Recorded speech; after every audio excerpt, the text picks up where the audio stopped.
Halo teman-teman Trimas Lawyers, kembali lagi bersama kami. Dalam video kali ini, kami ditemani oleh satu lawyer muda dan juga sukses di ibu kota. Siapa dia? Ikuti terus video kami.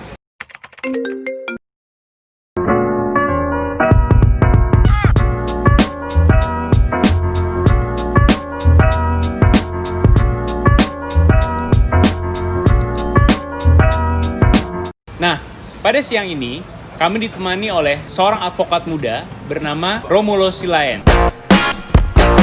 Halo Roy, apa kabar? Halo bro. Sehat? Sehat bro. Halo. Oke. Mantap nih, keren banget nih hari ini nih. Iya, terima kasih waktunya Roy. Sibuk banget soalnya kan kita hubungin dia udah berapa lama kan. Iya. Nah, Roy, kenalin dulu dong ke teman-teman Trimas Lawyers nih. Siapa nih Romulo Silaen ini? Oke. Halo teman-teman Trimas Lawyers, nama gue Romulo Silaen, gue biasa dipanggil Roy, profesi gue lawyer, apalagi bro? Yang mau lo? Udah, sekarang gue mau tanya nih biar teman-teman di rumah tahu nih. Dari awal dulu ya kita tanya ya, si Roy nih, karena kesempatan buat ketemu Roy itu susah banget. Susah banget, waktunya susah banget. Nah, sekarang gue pengen Roy jelasin dulu deh. Roy, kita mundur dari lo kuliah deh. Kuliah, terus kemudian riwayat lo sampai menjadi lawyer seperti apa sih? Oke, gue kuliah di Jogja, Fakultas Hukum Universitas Gadjah Mada. Angkatan berapa Roy? Gue masuk angkatan 2002. Oh, oke, 2002 teman-teman. Gue lulus 2006. Oke. Abis itu gue langsung kerja di salah satu law firm litigasi besar di Jakarta. Siapa tuh? Siapa tuh? Di mana tuh? Siapa? Biar teman-teman juga tahu siapa. Nggak apa-apa dibuka aja. Oke, halo Pak Oto Hasibuan. Nggak ada yang nggak kenal. Auto. Nah, dulu kuliah di Fakultas Hukum. Iya. Emang cita-cita dari kecil, cita-cita dari SMA atau gimana? Nah, terus ini menarik nih. Punya target apa? Gue harus ambil Fakultas Hukum. Ini menarik nih. Sebenarnya Fakultas Hukum itu pilihan ketiga gue waktu gue daftar PTN nih. Justru gue tadinya pengen ilmu komputer, bro. Wow. Pilihan kedua gue dokter gigi. Belok tuh. Belok banget. Pilihan kedua gue dokter gigi. Yang ketiga itu gue nggak tahu. Gue kan ngambil IPC nih dulu. Zaman 2002 tuh IPC namanya. Nah, gue nggak tahu mau milih apa yang sosialnya. Dipilihin lah sama bokap gue. Udah ambil aja hukum. Ya udah gue isi aja hukum karena gue nggak ngerti mau ngambil apa sebenarnya gitu. Oke, hukum diterima. Tiba-tiba yang keterima malah hukum gitu. Karena ada doa orang tua. Amin. Sehingga bisa jadi seperti sekarang. Sukses ya, mantap nih. Iya.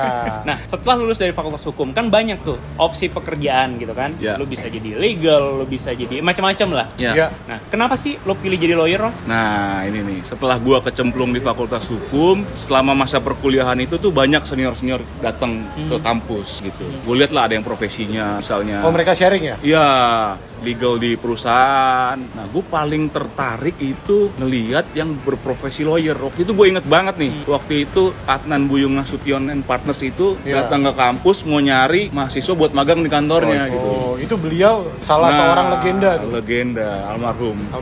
Nah, gue ngelihat Bang Buyung dan lawyer-lawyer dari kantornya tuh, wah keren banget. Situ gue tertarik jadi lawyer. Dan sekarang akhirnya lo punya law firm lo sendiri gitu kan? Akhirnya punya law firm sendiri. Nama law firmnya apa? Nama law firm nama gue Romulo Silaen and Partners. Oke. Udah lama bang? Jalan tahun kelima lah. Berarti dari tahun 2015 tuh bang ya? 2015 ya. Tantangan dalam mendirikan law firm apa sih, Roy? Yang pasti sih keberanian. Nyali itu ya. Nyali. Ketika kita ikut orang, tuh kita kan di comfort zone nih. Kita gajian, jelas semuanya gitu. Nah, ketika kita harus membuka law firm sendiri, berarti kan kita harus menghidupi diri kita sendiri. Tantangannya banyak. Yang dihasilkan naik turun. Ya nggak pasti dong tentunya gitu. Dibandingin kita jadi karyawan kan jelas gaji kita sekian sebulan. Ya udah itu yang kita pakai gitu. Nah kalau kita kerja sendiri ya kita cari sendiri nih. Tapi kasus banyak bang, udah berdiri 5 tahun nih, udah banyak nanganin kasus nih bang ya. Kasus apa aja tuh? Mungkin ke situ ya. Kalau dibilang banyak sih nggak juga sih. Ya ada lah. Banyak banget lah gitu ya. Ilmu padi. Semakin tinggi berisi, semakin merunduk. Nah, kasus apa aja sih Roy yang lo tangani gitu? Mostly ada litigasi atau ada corporate gitu. Nah, gua karena dari awal itu gua udah belajar di law firm litigasi. Ya tentunya setelah gue buka sendiri ini juga ya core gue di litigasi. Mostly-nya litigasi ya? Mostly litigasi. Kasus apa yang masih lo ingat yang paling berkesan buat lo? Berkesannya tuh bisa berkesan positif, bisa berkesan negatif. Betul. Apa tuh? Atau mungkin yang paling heboh gitu, paling heboh, gede gitu. paling lama pengerjaannya tuh. Oke, buat gua nih ya, setiap kasus itu unik loh. Semua nggak ada kasus yang sama, misalnya One Prestasi itu penanganannya akan sama dengan One Prestasi yang lain gitu. Oke, sebentar. One Prestasi ini biar teman-teman di rumah juga tahu. One Prestasi itu apa sih, Roy? Ya, apa ya, bahasa gampangnya tidak memenuhi prestasi lah. Oke.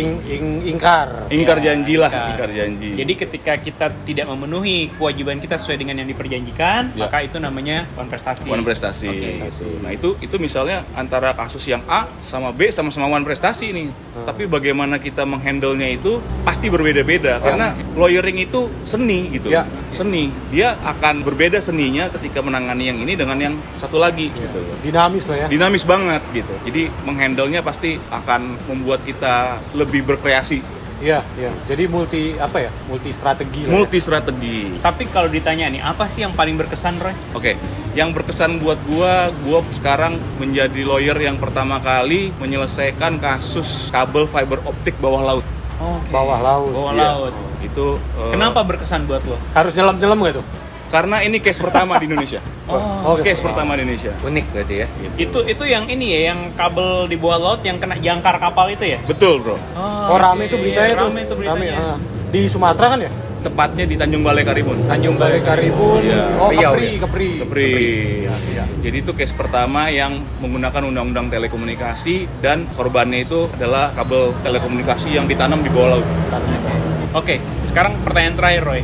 Ya. Pesan apa yang pengen lo sampein bagi teman-teman mungkin yang sedang kuliah fakultas hukum yang pengen jadi lawyer itu apa sih yang pengen Calon lawyer lah calon ya. lawyer deh. Oke. Seberapa menarik nih profesi advokat dan lawyer nih? Oke, buat yang masih kuliah fakultas hukum, ingin pekerjaan yang dinamis, nggak monoton, nggak di belakang meja doang, jadi lawyer jawabannya.